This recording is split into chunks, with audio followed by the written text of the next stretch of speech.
Welcome to the Texas Go Radio Show. This is part 3 of the 1999 live stream by Owen Benjamin.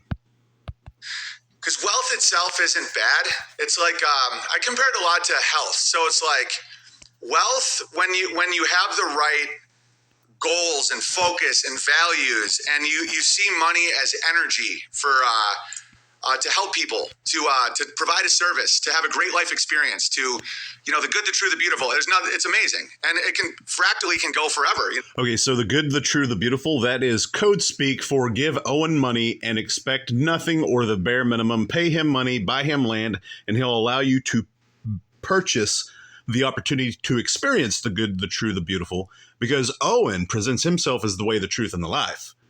He presents you a way to live your life that's better than everybody else. He presents you whatever. He compares himself to Jesus is what I'm saying.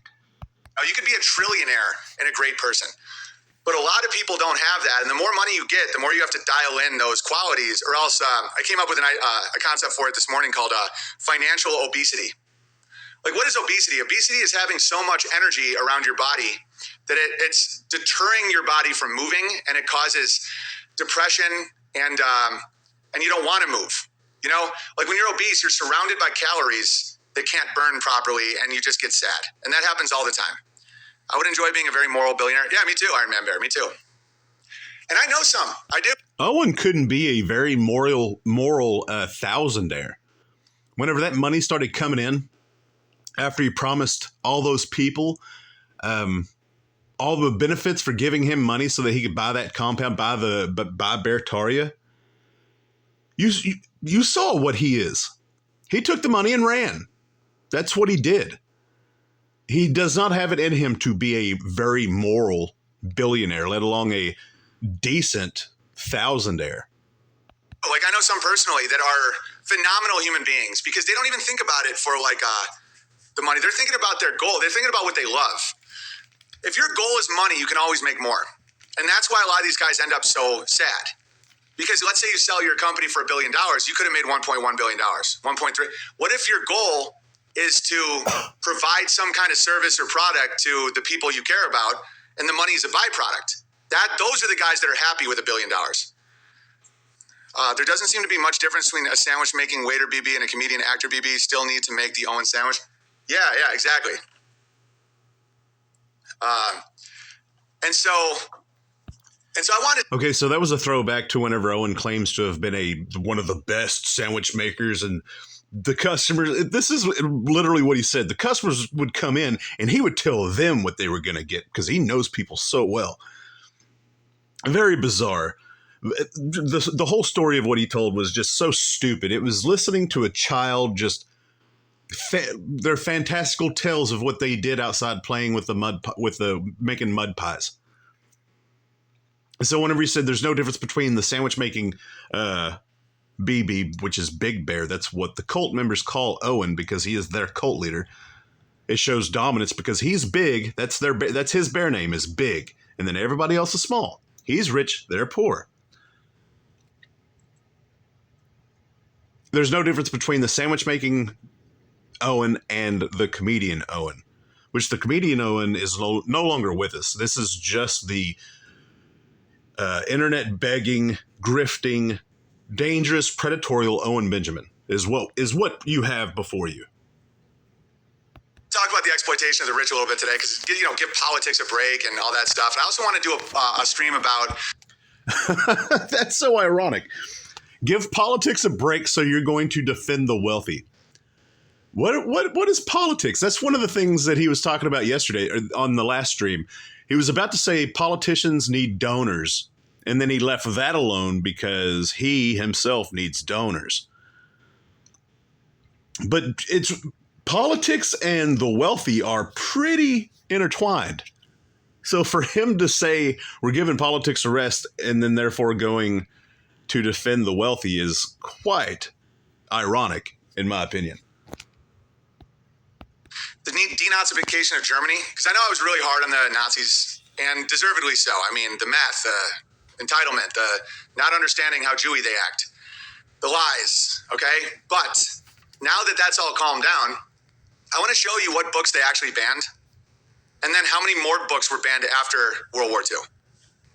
Okay, it's a fascinating story that I just wasn't going to do while I'm being attacked by thousands of Nazis calling me a Jew. But it's interesting the irony around the denazification of Germany versus, because people always say when you burn books, you then burn people. Oh, really? So you never banned books about Nazis? You never banned books about so you don't ban books? Oh no, we banned more books.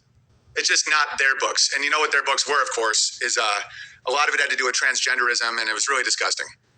So there was an element of the Nazi movement that had a strong moral foundation, which is actually what made it even more dangerous. You know, my look on stuff it's either gonna make no one happy or everyone's gonna take value from it. You know, I'm going for the value, but I'm not on a team, you know, and I think that can really throw people for a loop. That moral foundation, that moral He is on a team, and it's Team Benjamin. That is where he stands. He's a dancing monkey to get as much money as he possibly can. He himself has said that. That's not me saying that. He himself he's called himself a dancing monkey. He called himself that whenever he was going after Christianity and saying F you and the Lord, and saying that he was going to stop talking about Christianity because somebody gave him a piece of gold, guys. He literally admitted to, if you have enough money, he'll do whatever you want him to. Belly is what got so many people into the Nazi movement, and I do think the core of it was very nefarious. That's my belief. I wasn't there. Maybe Hitler was a great guy. I have no idea, but it doesn't seem that way to me. It seems like they were running their own Ponzi scheme. But on the ground level, he just said maybe Hitler was a good guy. I don't know. Getting rid of the filth of Weimar was what drew a lot of normal, good, quote unquote, good people into that movement. And it was completely valid. And then claiming that all their problems come from the Jews is not true. The problems came from their own indulgences. I'm fine with banning porn and banning all that kind of stuff, but it's where the blame lies. The blame of a sovereign, I'm not going to use that word. It's so associated with that weird legal movement. It always has to go to self. Let's do a Marcus Aurelius or Stoicism or something. You got to put it on you. It's you that bought it. It's you that was drawn to it. You had the magnetism in you that wanted it. And that's where it is. And same with banning drugs. I'm really thinking about that. I'm really trying to figure out the morality of that, because my moral stance on drugs of any kind is the crime is not the drug. The crime is what you do for the drug or on the drug. Okay? I don't think that just ingesting a drug of any kind is immoral. That's my personal opinion. That being said, there are drugs that clearly have such a ridiculous correlation with crime and death that to be a steward of your own society, you should ban them, you know? It's interesting that he's saying that after a stream where he was completely methed out. It was a methed up stream. He had the zoomies, and then he had the downies, and then he had the angries.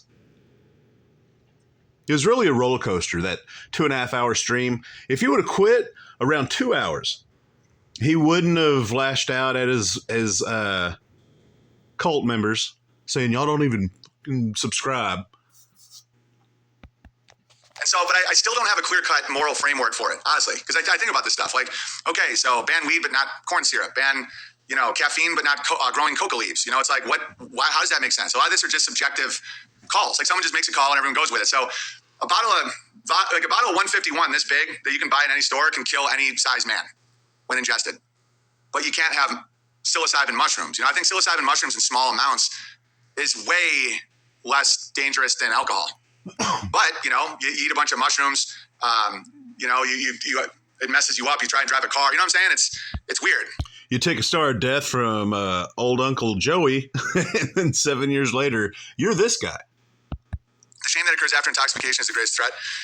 Yeah, but look at Twinkies. It's like a ton of stuff. I'm not saying drugs are good. I'm just saying, what's the moral line? So you can walk into a grocery store and buy, pounds and pounds of Twinkies and Reese's and anything you can come up with. Eat, stuff your face with it. Feel unimaginable shame after, and then get diabetes and lose your leg. This reminds me of him trying to come up with the moral line between the age of consent. Because he almost had a good point whenever he ended up saying there's no difference between a 14-year-old and a 34-year-old. Because he said, the way he began that statement was, what age of consent is, 18?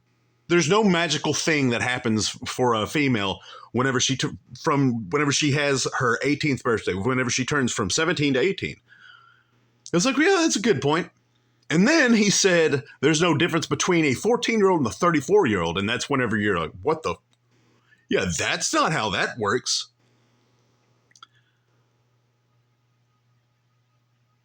There's very little difference between a 17 and an 18-year-old, yes. But there is a massive difference between a 14-year-old and a 34-year-old. That's insane. You know, like, so how is that so, but not cocaine, you know? Like, I think, and again, I haven't done cocaine. And so, I mean, I was never a cocaine user. I've done it a few times in my life. It's been 18 years. You know, I went through a brief phase and I was hanging out with some movie people. So I know cocaine. I know like the effects of it.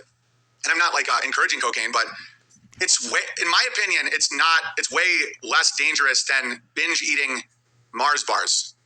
You know, the shame, the cancer, the diabetes, the obesity, I mean, it's insane. It's like, don't start coming for adults taking kitty meth, BB. It's the only way I afford the subs. Oh, that's hilarious. No, I'm not coming for any of that. Like, I'm not coming for